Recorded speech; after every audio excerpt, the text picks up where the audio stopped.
Bishut Noël Verabotai, avec la permission d'Hachem, je vous souhaite une bonne soirée, une bonne journée, là où vous êtes. Aujourd'hui, nous sommes à quelques heures de le jeûne de Tammuz.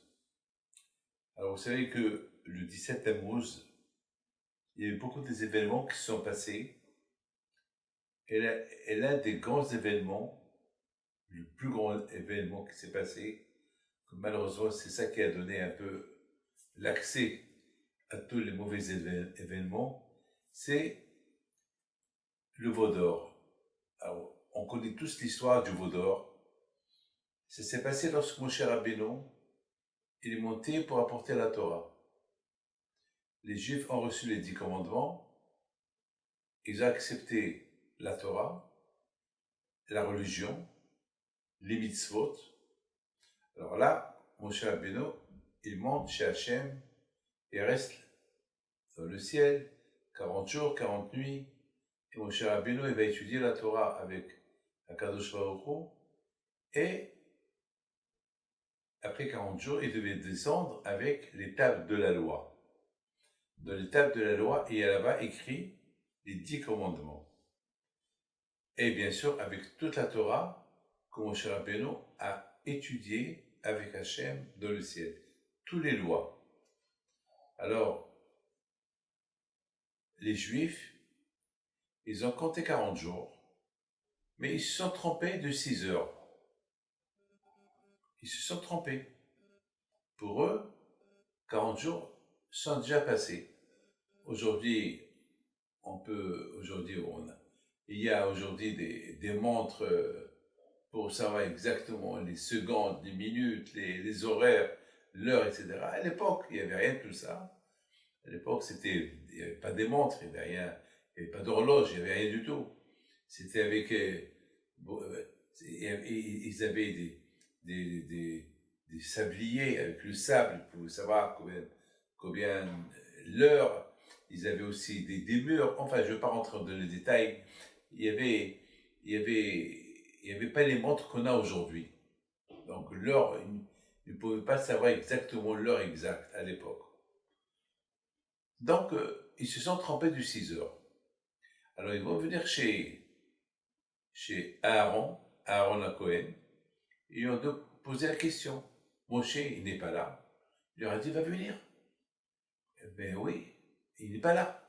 Il faut qu'on crée une idolâtrie, un veau, quelque chose qui nous guide. Aaron, il leur a dit, vous êtes fous, mais c'est péché. On ne peut pas servir le bon Dieu avec un intermédiaire. Non, Hachem, il veut qu'on prie directement. Donc, Akadosh Baruch Hu, il va être en colère. D'ailleurs, dans les 10 commandements que Hachem nous a donnés, le jour qu'il nous a donné la Torah, il a dit, je ne veux pas d'intermédiaire entre vous et moi. Écoutez bien, Hachem, il veut qu'on le tutoie. Hachem, il veut qu'on ait affaire avec lui tout seul. On a un problème, on discute avec lui. Moi, je me rappelle mon père. Beaucoup de fois, je voyais mon père parler tout seul. Combien de fois j'ai attrapé ma mère en train de parler toute seule? Et combien de fois je me suis attrapé moi-même en train de parler tout seul? Avec qui je parle? Je parle avec le bon Dieu. J'ai besoin de quelque chose, je demande à Hachem. Vous savez, la meilleure chose, le meilleur antidépresseur que vous pouvez imaginer, c'est d'être en direct avec Hachem. Hachem n'a pas besoin de téléphone. Aujourd'hui, si je vais appeler l'Amérique, il faut un téléphone. Je ne peux pas parler sans téléphone. Avec Hachem, tu peux parler sans téléphone, directement. C'est tout. Il y a la ligne directe avec le bon Dieu, la ligne directe. Ouvre tes mains et parle. C'est tout. Hachem, il ne te répond pas. Mais Hachem, il a les moyens. Il peut te répondre par des messages. Il peut te répondre par des messages. Je vous donne parole d'honneur que une fois, j'avais besoin de, de tester mon diabète avec le stylo avec lequel on pique pour, pour analyser le sang, pour savoir le taux de diabète du sucre que j'ai. Et je ne l'ai pas trouvé. Je ne l'ai pas trouvé. J'ai cherché partout, je ne l'ai pas trouvé. Et je sais que je venais d'arriver au Canada et je ne sais pas où je l'ai mis, je ne l'ai pas trouvé. Et puis j'ai dit peut-être je l'ai laissé dans la valise, je cherche la valise, je ne le trouve pas. Je ne sais pas. Alors jusqu'à que j'ai commencé à dire peut-être, je l'ai oublié en France, en Israël. Après je me suis rappelé non. Alors j'ai commencé à dire à Hachem, s'il te plaît, je commençais à parler avec lui, avec qui ma femme dormait. Alors, il ne restait qu'à parler avec Hachem. Hachem, aide-moi. Alors, je me suis dit, bon, qu'est-ce que. Bon, je me suis dit, bon, au pire des cas, je ne trouve pas, j'achète demain. Après, je me suis dit, mais non.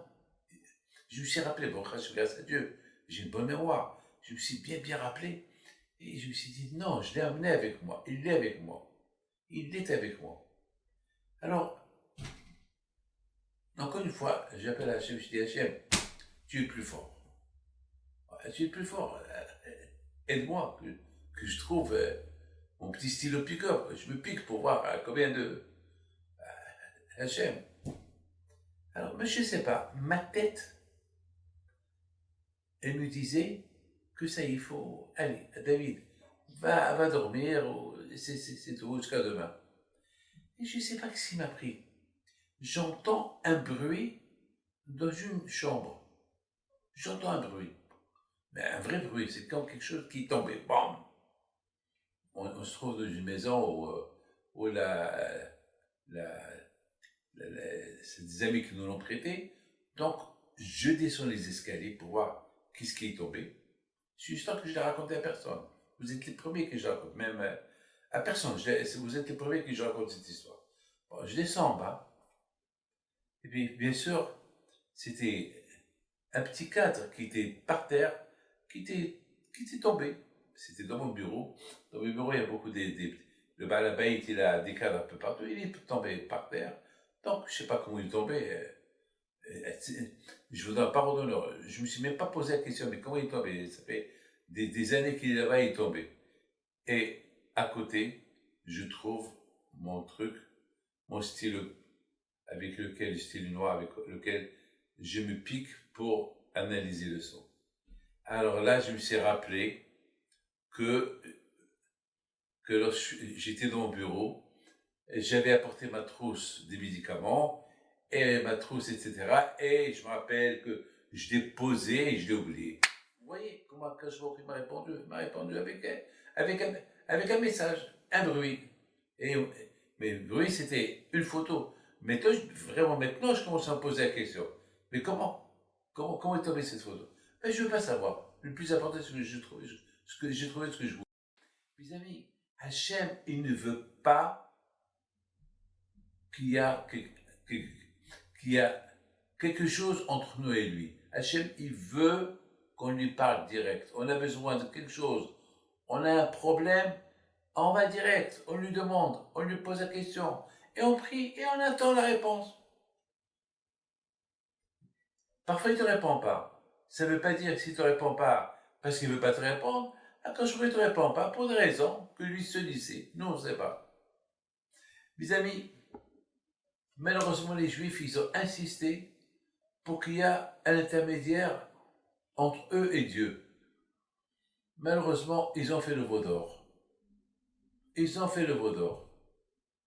Et là, Hachem, il dit à Moshe Rabbeinu, Moshe, descends. Voilà ce que les Juifs, ils ont fait.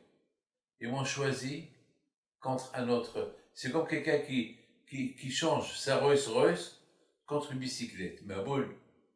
Sa Rolls-Royce, il la donne pour avoir une Mercedes pour une bicyclette. Ils vont changer contre. Ils veulent un intermédiaire, alors que on pouvait être direct. Un garçon lorsqu'il a besoin quelque chose de son père, il lui parle, papa, je veux. Il ne va pas demander à quelqu'un qui soit l'intermédiaire entre lui et le père. Non. Ton père, tu fais partie de ton père. Ton père, il fait partie de toi. Hachem, il veut qu'on fait partie de lui. Alors, puisqu'Hachem, il veut qu'on fait partie de lui, alors allez-en, il faut y aller. Mes amis, Moshe Rabbeinu, le pauvre, il ne savait pas quoi faire. Il était dans tous ses états. Avec tous les miracles que Hachem, il a fait au béni Israël, en Égypte, il leur a coupé la mer, le manger qui descend du ciel, le, le puits de Myriam, l'eau qui était à côté d'eux, les nuées, ils étaient protégés dans le désert. Ils étaient quelques millions de juifs qui étaient protégés dans le désert. Et c'est comme ça qu'on fait Hachem. Mon chapitre de pauvre, il ne savait pas quoi faire. Hachem, il lui donne l'étape de la loi. Et à un moment donné, Hachem lui dit, les juifs, ils ne méritent pas l'étape de la loi. Je vais le reprendre. Et mon cher Rabbeinu, il a dit, non Hachem, je t'en prie. Alors, c'est comme, il y avait comme une petite guerre entre Moshe et Hachem. Les deux. Moshe veut reprendre ce qu'il a donné à Moshe, et Moshe, il veut pas le lâcher. Non, parce que Moshe Rabbeinu, il avait peur. Il a dit, si je redonne l'étape de la loi à Hachem, peut-être Hachem ne va plus leur donner la Torah. Il va être en colère contre eux, il ne va pas leur donner. Alors, Moshe Rabbeinu, alav shalom, il a tenu tête. Il s'est forcé. Hachem, s'il pouvait le prendre. Mais Hachem, il a vu comment Moshe Rabbeinu, Moshe qui représente tout le peuple juif, Moshe qui aimait les juifs, à tel point qu'il a donné toute sa vie pour son peuple. Il s'est sacrifié pour son peuple. Il s'est dit, bon, je me sacrifie. Au pire, si le bon Dieu, il me tue, il me tue. Mais moi, je ne lui donne pas. Mettons qu'il me disait, ça fait 40 jours, 40 nuits que je suis là. J'ai pas mangé, j'ai pas bu. C'est pas pour qu'il me les prend. Non. Au moins, je descends avec ça. Yismah Moshe bematanat helko kin evet neeman karatalo. Moshe Rabbeinu est devenu, à cet instant, l'homme le plus proche de Dieu, l'homme le plus aimé de Dieu. Pourquoi? Parce qu'il a montré à Dieu combien il aimait la Torah. Ce beau cadeau qu'il lui a donné, qui s'appelle la Torah, et que Hachem, il aurait pu le reprendre l'étape de la loi, mais Hachem, il a vu que Moshe Rabbeinu, il voulait vraiment cette étape de la loi, alors il a laissé. Mais voilà ce qui s'est passé. Lorsque Moshe Rabbeinu il descend, il voit les Juifs qui ont fait le veau d'or, ils étaient en train de danser autour de lui. Alors qu'est-ce qu'il fait Moshe Rabbeinu? Il prend l'étape de la loi et les casse. Vous savez quel jour c'était? Le 17 Tammuz. Il les prend et les casse. Alors là, on se pose la question. Pourquoi tu les as cassés? Si tu les as repris pour leur donner, alors pourquoi tu les as cassés? Tu savais qu'ils ont fait le veau d'or. Alors pourquoi tu les as pas laissés en haut? Mes amis, regardez Moshe Rabbeinu alav shalom. Il s'est dit que j'ai pas le choix que de les prendre et de les faire descendre et de les casser. Pourquoi? Parce que les laisser là-haut, peut-être jamais le bon Dieu va nous le redonner. Ne pas les casser, alors il fallait que je les fasse descendre en bas. Ne pas les casser, ça va être un grand jugement contre les bénis d'Israël. Parce que dans cette table de la loi, c'est écrit, il ne faut pas qu'il y ait un intermédiaire entre vous et moi. Hachem dit, il ne faut pas. Et comment je vais leur donner? Les tables de la loi, aussi écrit, il ne faut pas qu'il y ait un intermédiaire entre moi et vous. Et eux, ils ont fait le veau d'or. C'est pas possible. Ça ne marche pas. Donc mon cher Benoît, il a eu l'audace de les casser. De les casser. Alors, qu'est-ce qu'il va faire avec le bon Dieu? Qu'est-ce qui va se passer? Le bon Dieu va s'énerver sur les quoi? Tu casses les tables de la loi que je te donnais? Ben, mon cher Rabbeinu, il a une réponse. Laquelle? Hachem, tu veux me tuer, tue-moi. Voilà, c'est tout. Tu me tues, oui, j'ai fait une erreur. Tue-moi. Mais au moins, les bénis d'Israël, c'est pas eux qui l'ont cassé. C'est moi qui l'ai cassé. pardonne au béni Israël. Voilà, tu veux me tuer, tue-moi. Dans sa Hachem, il voit la grandeur de Moshe Rabbeinu. Non seulement qu'il n'a pas puni le béni Israël, mais il leur a pardonné et il leur a donné le jour du Kippour. Le jour de Kippour qu'on a aujourd'hui, et Rosh Hashanah, c'est le fruit du veau d'or. C'est parce que les Juifs, ils ont fait le veau d'or. Et donc, ils devaient faire Teshuvah. Et quand est-ce que leur Teshuvah a été accepté? Le jour de Kippour. Alors, quand il leur a dit, chaque année, le jour de Kippour, vous faites Teshuvah, vous faites pénitence, je vous pardonne. Donc, vous voyez, mes amis, d'un mal est sorti un bien. Mais c'était qui l'acteur de tout cet événement, tout ce changement du mal en bien? C'est grâce à Moshe Rabbeinu. Moshe Rabbeinu alav shalom, qui était le meilleur leader de Am Israël, celui qui a ouvert les portes à chacun qui veut être leader des Juifs d'apprendre de lui. Moshe Rabbeinu était un exemplaire. Mais malheureusement, ce qui s'est passé le 17 Tammuz, c'est une catastrophe. Le 17 Tammuz, les tables de la loi ont été cassées. Mes amis, il s'est passé autre chose le 17 Tammuz.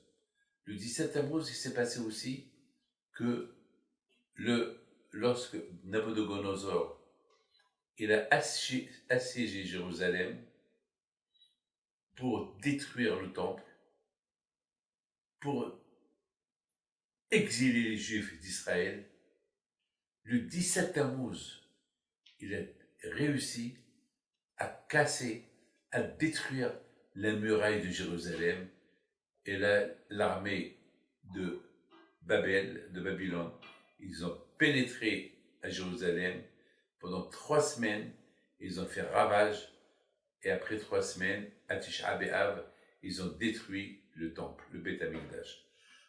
Mes amis, le message est clair. Le 17 Tammuz, pourquoi on jeûne? C'est quoi la raison qu'on jeûne?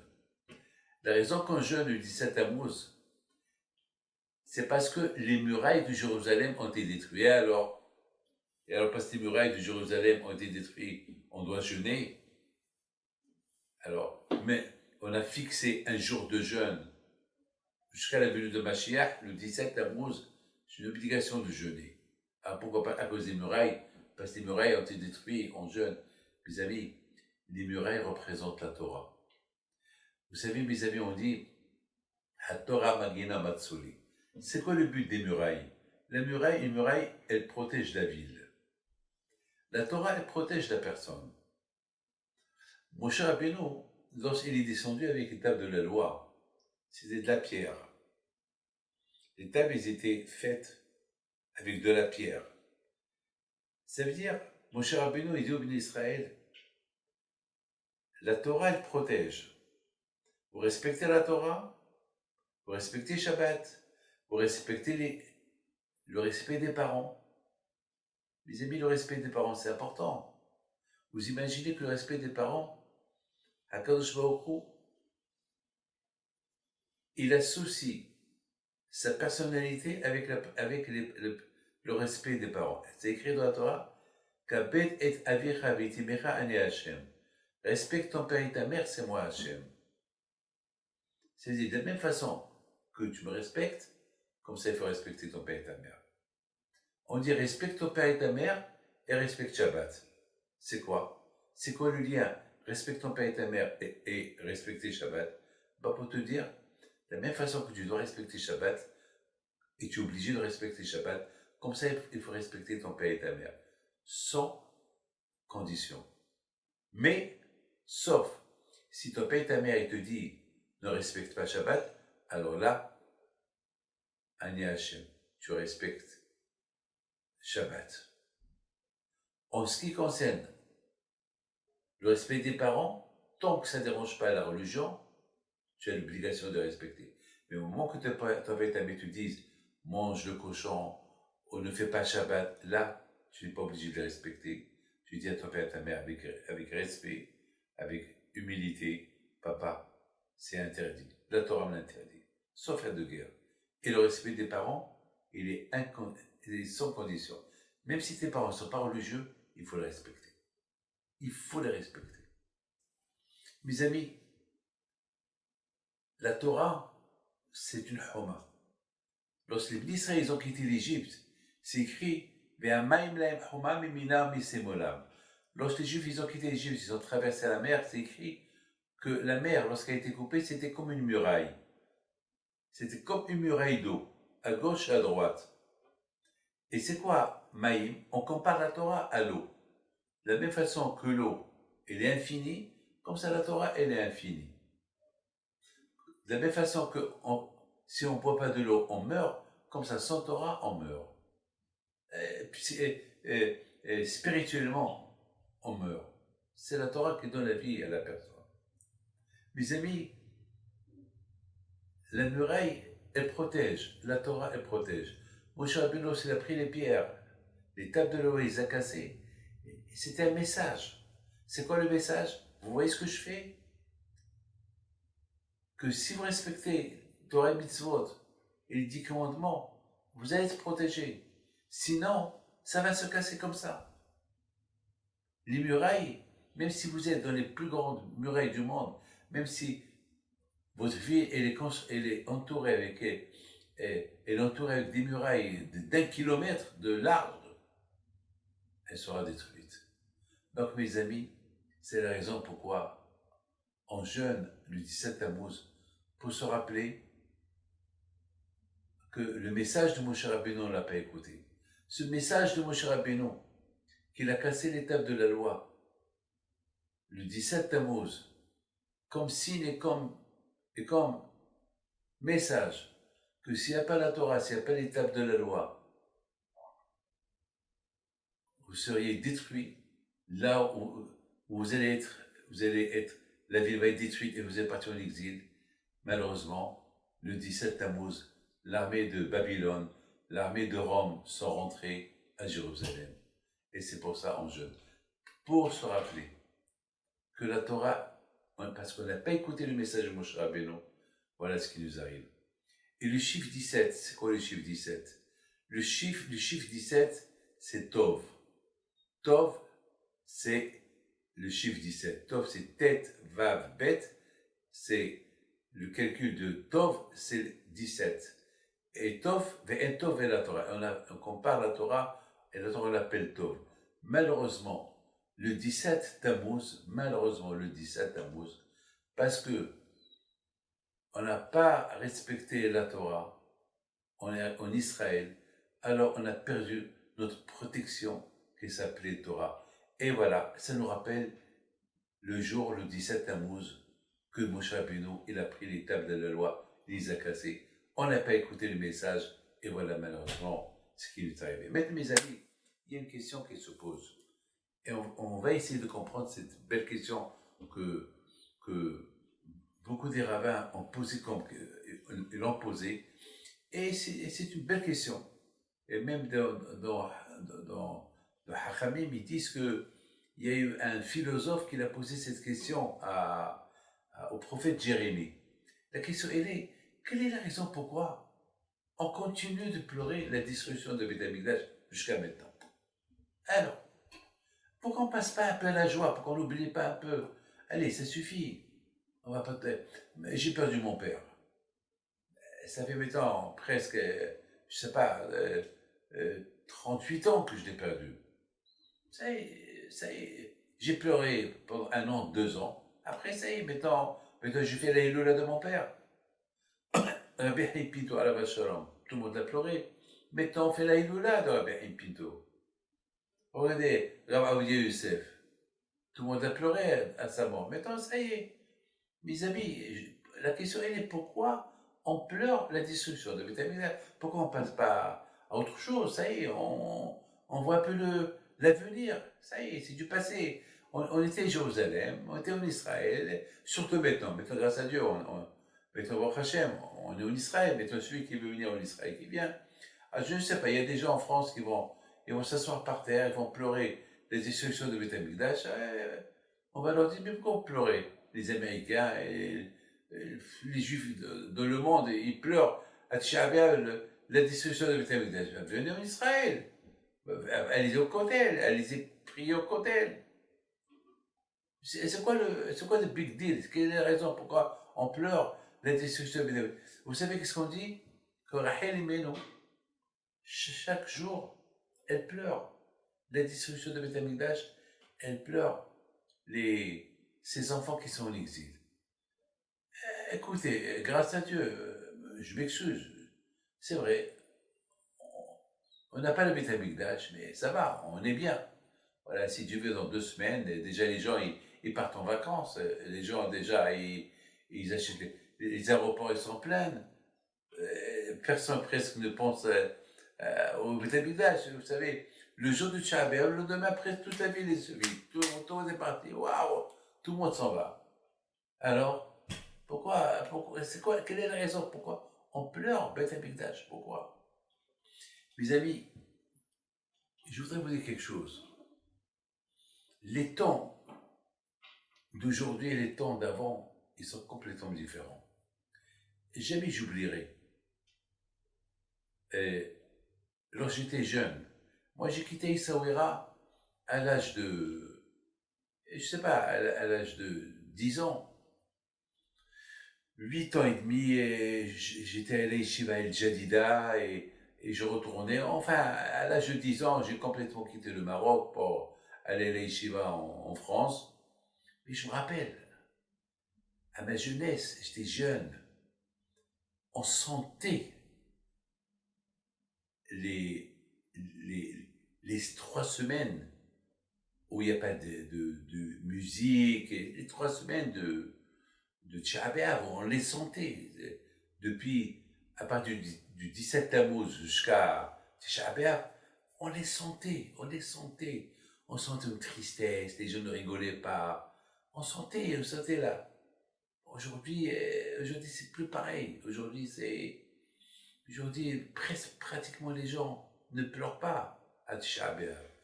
À l'époque, même les femmes, ils pleuraient, il y avait des pleureuses qui venaient pleurer. Je me rappelle, c'était émouvant. Je me rappelle, je les entends encore. Une pleureuse qui se tapait le visage, qui pleurait pour le Beth Amikdash. Mais maintenant, ma question, quelle est la raison pourquoi Hachem, il veut, Baruch Tifri Alayla, Hachem, il veut qu'on pleure, qu'on a de la peine d'ailleurs, même lorsqu'il y a un mariage.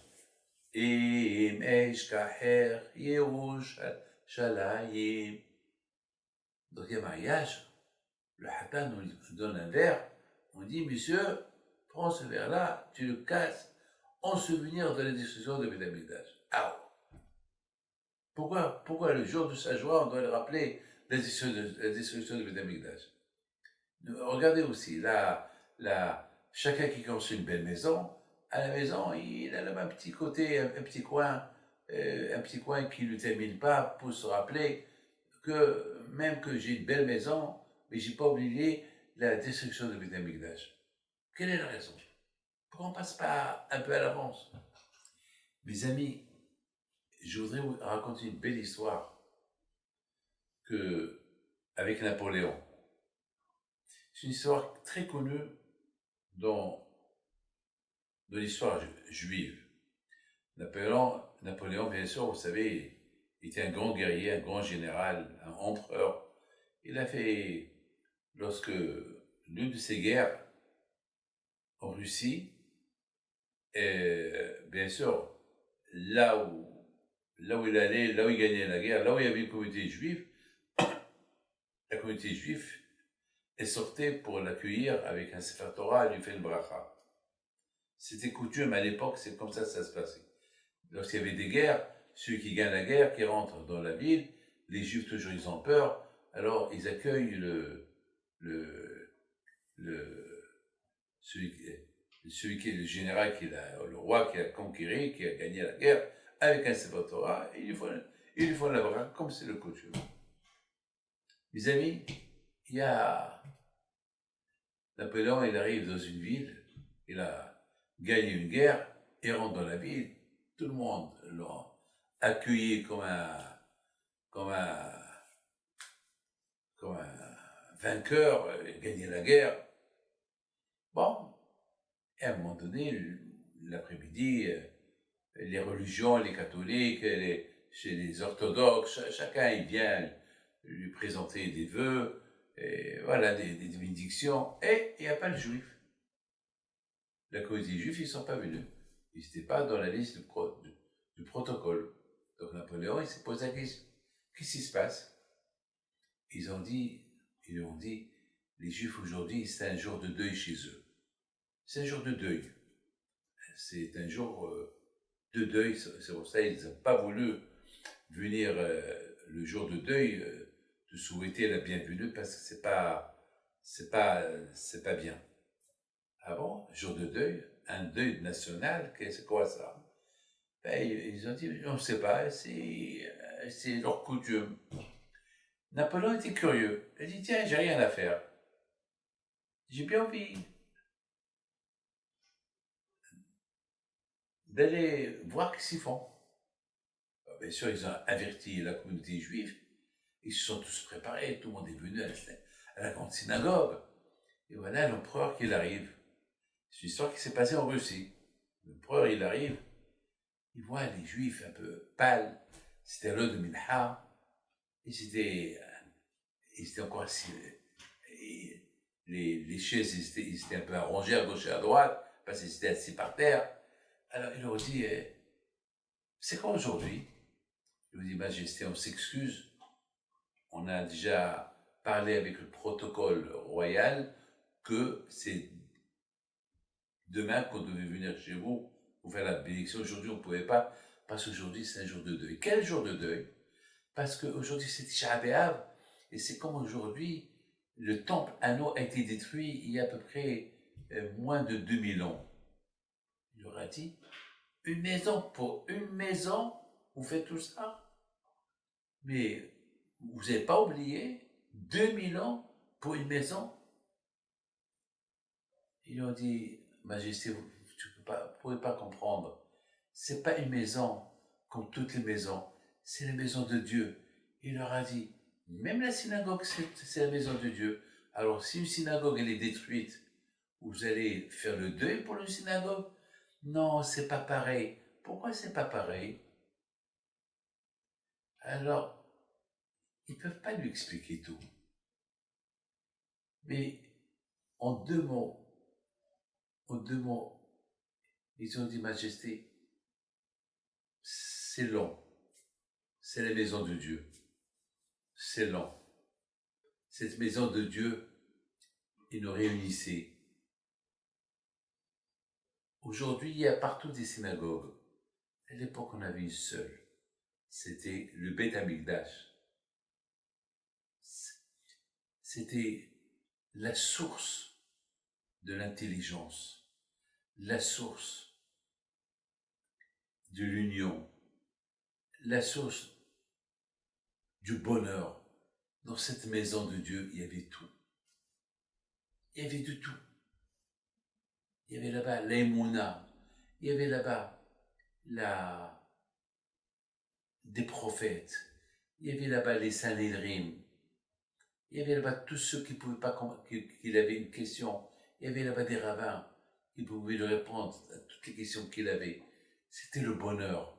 C'était l'endroit où on se faisait pardonner une fois par an, à Kippour. 3 fois dans l'année, on allait là-bas, à Pessah, et à Shavuot, et à Sukkot. Cet endroit-là, malheureusement, on ne peut pas l'oublier. On reste toujours en connexion avec ce jour-là. Mes amis, Napoléon, qui n'était pas juif, là, il pense, il les regarde, il dit à ses généraux, vous voyez combien ils sont fidèles à cette maison, cette fidélité qu'ils ont à cette maison de Dieu qui a été détruite et qui les connecte encore à cette époque, il y a 2000 ans, c'est que ils ont un espoir qu'un jour, cette maison va être reconstruite. Une destruction pour reconstruire. Comme beaucoup de fois, on détruit une maison pour reconstruire une maison plus belle. Mes amis, il faut savoir une chose. La raison pourquoi on est connectés tous pendant 3 semaines et à partir de demain, à partir du 17 Tammuz jusqu'à Tisha B'Av, la raison pourquoi on est connectés à Beth Amikdash, à la destruction de Beth Amikdash, c'est pour se renforcer dans la Emouna, en Akadosh Baruch Hu, et pour dire à Hachem qu'on t'a pas oublié, on n'a pas oublié ta maison, on est toujours connecté à toi. Mes amis, n'oubliez pas une chose, c'est quoi le but de Beth Amikdash? Le but de Beth Amikdash, c'est pour que Hachem voulait une maison qui soit avec nous. Parce que lorsque les Juifs, ils ont fait le veau d'or, Akadosh Baruch Hu leur dit, je vous fais plus confiance. J'ai cru que vous êtes des gens adultes. Alors vous êtes comme des bébés. Vous vous comportez comme des bébés. Alors je restais avec vous. Vous, vous êtes obligés à être sous surveillance. C'est comme mes amis, un papa, que lorsqu'il quitte la maison, eh ben les enfants ils sortent, ils font du balagan à la maison. Lorsque papa il rentre, il voit tout le balagan, il leur dit, à partir de maintenant je quitte plus la maison, je reste avec vous, pour vous surveiller. Mes amis, le Beth Amikdash, c'était Hachem a voulu qu'on construise le Beth Amikdash, le Mishkan, pour qu'il soit avec nous. Ah, maintenant, ce Beth Amikdash n'est pas là. C'est la raison pourquoi on se connecte avec le passé. On regrette Hachem, parce que vous savez, lorsqu'on regrette le manque de la chose, alors on prouve que la chose, elle nous manque. Ah, mais mes amis, le fait qu'on a de la peine et on reste connecté avec les instructions de Beth Amikdash et on n'oublie pas, ça veut dire on montre à Hachem, ça nous manque, cette présence à toi, cette présence divine, cette présence que tu étais tout le temps avec nous, ça nous manque. Et on veut que tu retournes vers nous. Et on veut,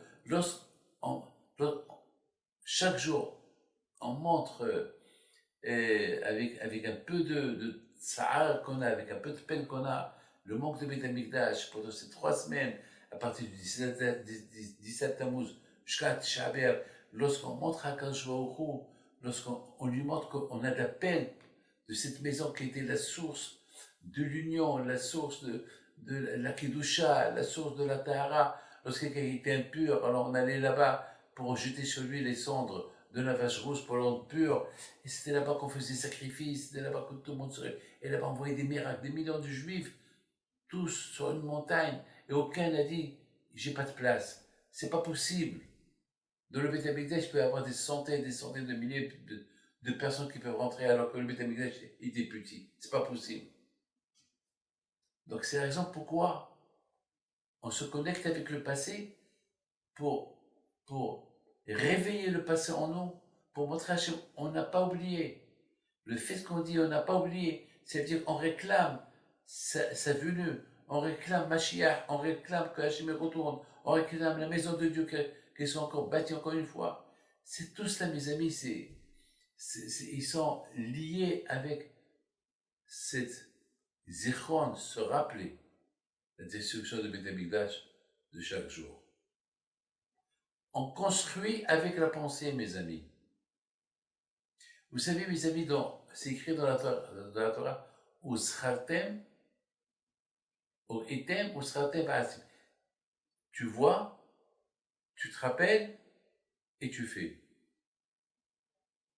La Torah, il nous dit, lorsqu'on a le talit, on voit le talit, on se rappelle qu'il y a des mitzvot à faire et on les fait. On passe à l'action. Mes amis, aujourd'hui, il n'y a pas de Beth Amikdash. Pour voir, pour se rappeler, il n'y a rien. On ne peut pas construire le Beth Amikdash. Mais on a le kotel. On a le kotel. Baruch Hashem. Ce kotel, Titus, il a essayé par tous les moyens de le détruire. Le kotel, oui, le kotel. Il a tout fait pour le détruire. Il n'a pas réussi à le détruire. Vous savez qu'est-ce qu'ils ont dit, ces généraux? c'est la preuve que tu as détruit une maison détruite. Le Beth Amikdash, c'est Hachem qui l'a détruit, pas toi. Si tu n'as pas réussi à détruire ce mur-là, comment tu penses que tu as détruit le temple, le Beth Amikdash? C'est la maison de Dieu. Et Hachem, il t'a montré, il t'a fait croire que tu l'as détruit. Allez, essaye. La Hachamim, ils disent qu'il a tout fait.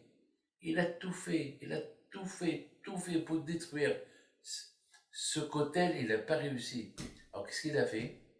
Il a donné l'ordre que chacun qui habite à Jérusalem, que ses ordures, jusqu'à que le Kotel était couvert par une montagne d'ordures pendant presque 1000 ans. 1000 ans.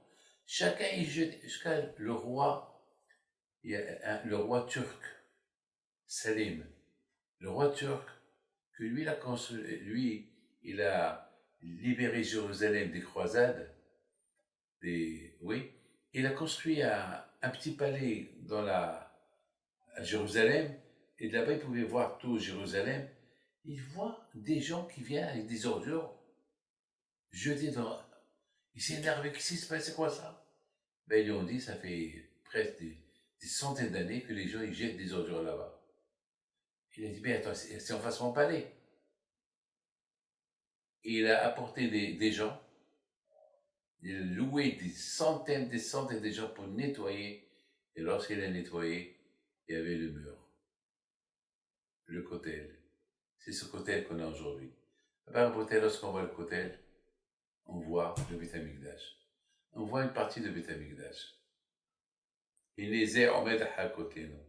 Et à travers le côté, toutes les prières, ils montent chez Akadosh Baruch Hu. D'ailleurs, lorsqu'on fait on fait la prière en direction du Kotel. Et du Kotel, ça monte chez Akadosh Baruch Hu. Mes amis, bien sûr, le Beth Amikdash, on l'a pas. Mais au moins, on a quelque chose. Imaginez-vous l'idée. Si ce côté-là, personne n'a réussi.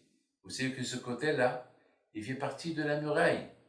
Tout à l'heure, je vous ai parlé de la muraille. Les Romains et les Babylones, ils ne pouvaient pas détruire la muraille de Jérusalem. Et c'était pas possible. Quand Titus n'a pas réussi à détruire le côté Ma'aravi, comme ça, il ne pouvait pas détruire. Mais malheureusement, il n'y avait pas la Torah.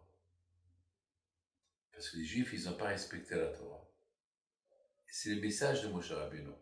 Moshe Rabbeinu leur a dit, s'il n'y a pas, lorsqu'il a vu les Juifs, ils ont fait le veau d'or, il a pris les tables de la loi qu'ils étaient fabriquées en pierre, il les a cassées. Pour leur dire, s'il n'y a pas de Torah, il n'y a pas de protection. La Torah, elle protège. Les murailles de Jérusalem, ça symbolise, c'est le symbole de la Torah, puisqu'il n'y avait pas la Torah.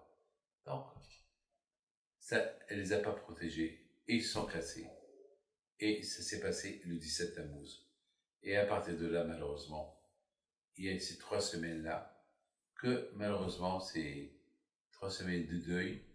Et en faisant le deuil pendant ces 3 semaines-là, on montre à Hachem combien vraiment on est peiné, que nous avons perdu notre maison, qui est la maison de Dieu. Et on prie. Et on a l'espoir. Et l'espoir, c'est le Kotel. Parce qu'on voit le Kotel, l'espoir. Et le Kotel nous rappelle la Torah. Oui. Vous voyez, on n'a pas réussi à me détruire. On n'a pas réussi à me détruire. Alors à vous de se renforcer dans l'étude de la Torah, vous allez voir. Mes amis, étant donné qu'on approche la Hilula de Rabbi Haim Pito, si Dieu veut, dans quelques temps, le 7, le 7 septembre, on va tous au Maroc pour la Hilula du Tzaddik. On va passer par le Shabbat. Et si Dieu veut, on va construire une très grande tente, pour ne pas être serré. Donc si Dieu veut, l'organisation va un peu changer, pas comme avant. Alors je voudrais vous raconter une très belle histoire que j'ai écoutée ici à Montréal. Je me trouve à Montréal et bon, Hachem, j'entends des belles histoires des gens qui me racontent. Vous savez, ici, beaucoup de Marocains, il y a des gens qui ont connu Rabbi Haim Pito. Et une très belle histoire. Et j'ai pu entendre ici, c'est quelqu'un qui me raconte que son père, il avait il faisait la pêche à Essaouira. Et un jour, il vient chez Rabbi Haim Pinto, il lui dit, Rabbi Haim Pinto, j'ai un problème. Chaque vendredi, ma parnassa, c'est, je fais la pêche, le poisson. Et, et cette semaine, le temps, il est mauvais, il n'y a pas de poisson. Rabbi, une bracha pour que le poisson vienne. Rabbi, même vous n'allez pas avoir le poisson pour Shabbat. Alors Rabbi Haim Pinto, alors Shalom, il dit, ah bon? Alors ça veut dire qu'au Mélah, il n'y aura pas de poisson? Ben, il n'y aura que des riches. Les riches, peut-être, eux, ils vont avoir un petit poisson. Mais ils vont, parce que les pêcheurs marocains, ben, eux, ils vont aller chez les riches. Mais pour le Mélah, pour les Juifs qui habitent au Mélah, il y aura personne qui va manger le poisson. Et même vous. Et Rabbi Haim Pinto il réfléchit.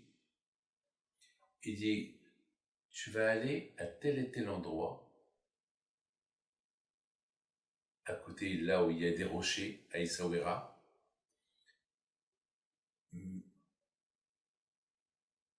Tu prends, il lui a donné un vêtement à lui, tu le prends et tu le mets sur l'eau.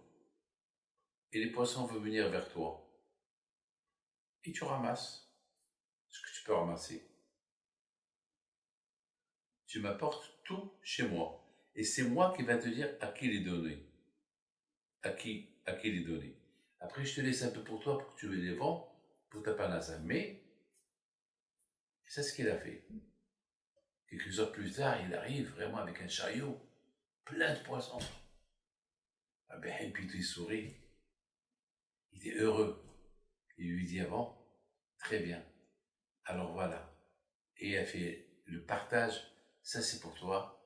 Et il appelle sa femme, ça c'est pour le Shabbat. Les amis, vous écoutez cette histoire-là, ça vous donne à réfléchir. Comment ces tzadikim, ils ont réussi à changer la nature? Il n'y a pas de poisson. Il n'y a pas de poisson. Comment ces poissons-là, ils sont arrivés? Alors qu'il faisait mauvais temps. Lorsqu'il y a mauvais temps, et surtout là où il y avait des rochers, les poissons ne peuvent même pas approcher. C'est un suicide pour les poissons d'approcher là-bas. C'est impossible. Comment ils sont arrivés? Ben mes amis, c'est ça. On a parlé du Beth Amikdash. C'est ça le Beth Amikdash. Chaque tzaddik, c'est le Beth Amikdash. À l'époque, lorsqu'on avait le Beth Amikdash à Jérusalem, on allait là-bas, on voyait des choses surnaturelles. Malheureusement, aujourd'hui, on ne voit rien du tout. Mais on voit chez les tzaddikim. Chez les tzaddikim, on voit des choses. Les tzaddikim, ils changent la nature. Parce qu'ils sont proches d'Hachem. Ils discutent, ils parlent. On peut arriver à faire des miracles, et des miracles si on veut. Nous tous. C'est là qu'on a une discussion ouverte avec le bon Dieu. Et vous allez voir comme les choses sont bonnes. Maintenant, on va aller pèleriner à Rabbi Haim Pinto en direct à Essaouira. Cette semaine, j'ai fait mes 73 ans. Voilà, je vous bénis, que le bon Dieu vous protège, vous donne la santé. Et je me suis dit, pour ma semaine, alors on pèlerine à Rabbi Haim Pinto en direct. Donc on attend monsieur qui nous... le voilà. Il fait toujours jour. Rappelez-vous, vous êtes en direct. Hein? Moi, je me trouve au Canada. Hichams, ça va? Oui, Rabbi David. Et tout l'amrak, Rabbi David. Voilà. Alors, je vous laisse. Bien sûr, le 7 septembre, c'est dans cette petite place-là que vous voyez, des centaines et des centaines de personnes qui vont rentrer pèleriner à Rabbi Haim Pinto. Aïe, aïe, aïe. On ne sait même pas comment, et entre Dieu fasse qu'on aura la force et la santé pour pouvoir rentrer pèleriner le tzaddik. Voilà, Béat Hachem, que par son mérite, que je vous protège et vous donne la santé, la bracha, la panassa, je crois que avec l'aide d'Hachem, nous allons voir des miracles, si Dieu veut. On verra tous, tous les tzadikim qui vont ressusciter avec Mashiach, si Dieu veut, construire tous le Beit HaMikdash, ce Beit HaMikdash qui nous manque. Mais le fait qu'on vit avec le passé, on se souvient qu'est-ce qu'il y avait. Lorsqu'on se souvient du Beit HaMikdash, alors on le construit dans la pensée, mes amis. À quoi il sert la pensée? On construit avec la pensée. On pense et on construit. Mais il ne faut pas avoir peur. Beaucoup de fois, on peut construire une peur. Alors là, c'est l'Aïsta, tu construis une peur, tu as la peur en toi. Non. Il faut toujours être un bon constructeur, bien, il faut toujours être positif et pas négatif. Il faut toujours construire, pas détruire. Il y avait quelqu'un, mes amis, il avait des problèmes avec ses pieds. C'était le jour de son mariage. Le pauvre, c'était une seule perte de chaussures qu'il avait. Et le pauvre, il avait un grand problème il ne savait pas quoi faire. Et en plus, ses chaussures, elles étaient pointues. Et il avait un problème. Alors, il allume la veilleuse de la Pépito. Je suis parti à son mariage. On se trouvait à l'hôtel. Il vient chez moi me dire, regarde, mes pieds, ils sont, dans quel état ils sont, je n'ai pas de chaussures. Alors j'ai vu la paire de chaussures qu'il avait, puis j'ai dit, t'es fou, tu as besoin de... Mais cette paire de chaussures, même pas le doigt de tes pieds va rentrer dans cette paire de chaussures, c'est impossible.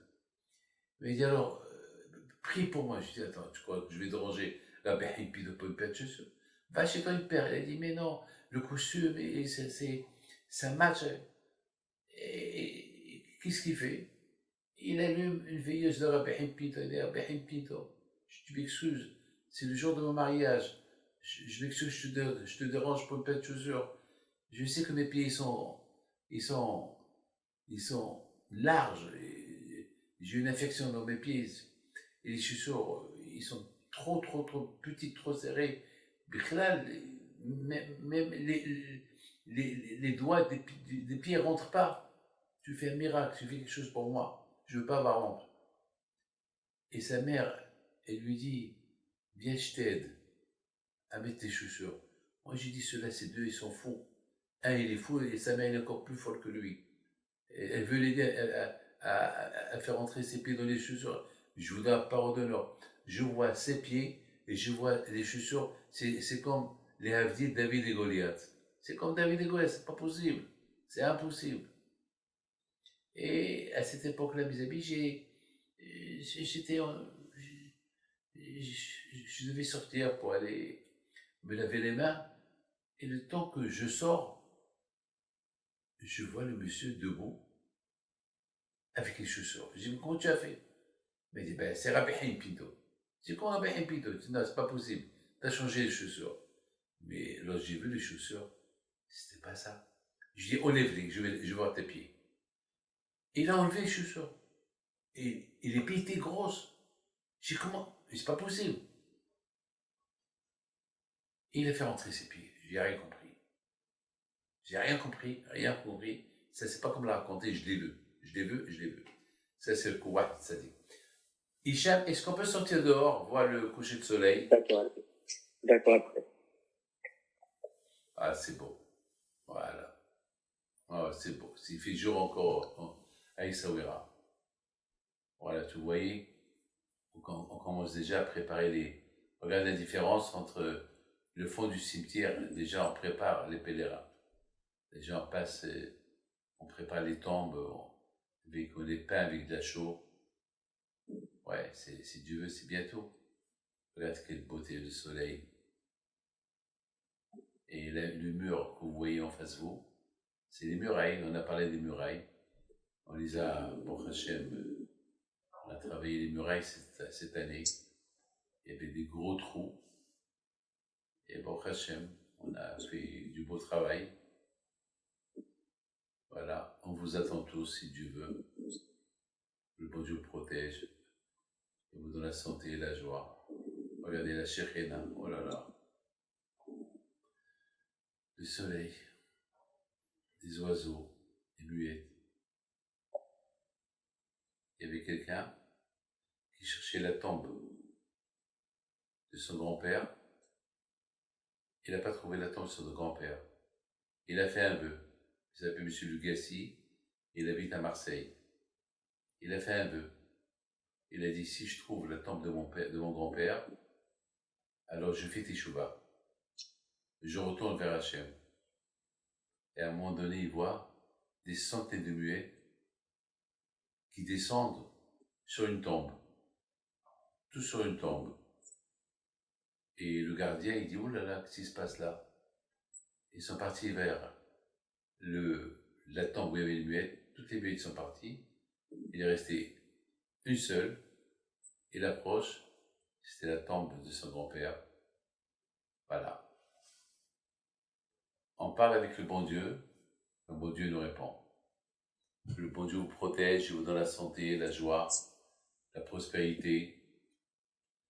Et Bisrot Rabbeim Pito soit avec vous. Regardez quelle beauté. Voilà, il vous attend pour le mois de septembre si Dieu veut. Est-ce que vous pouvez rentrer encore une fois au cimetière? Elle attend pour encore une minute et on vous lâche. Voilà. Chez la malotte, ça n'est la rimaine, mais après, c'est la chambre, certains autres. Et nous, les changements, ça, on a changé ça. Yoma, ma chérie, chaque l'ordonnée, je crois que je suis ordonnée. Je pense que c'était Rabbecha, mais à Tav et à Dolam, quand je vois au coup. Et vous protège à vous tous, et vous donne la santé, la joie, la prospérité, qu'il est ratson. Et qu'Hachem, par le mérite du tzaddik, soit avec vous. Et si Dieu veut, à mercredi prochain, n'oubliez pas, demain, c'est le jeûne de Tammuz, le 17 Tammuz. Et à très bientôt, si Dieu veut. Merci.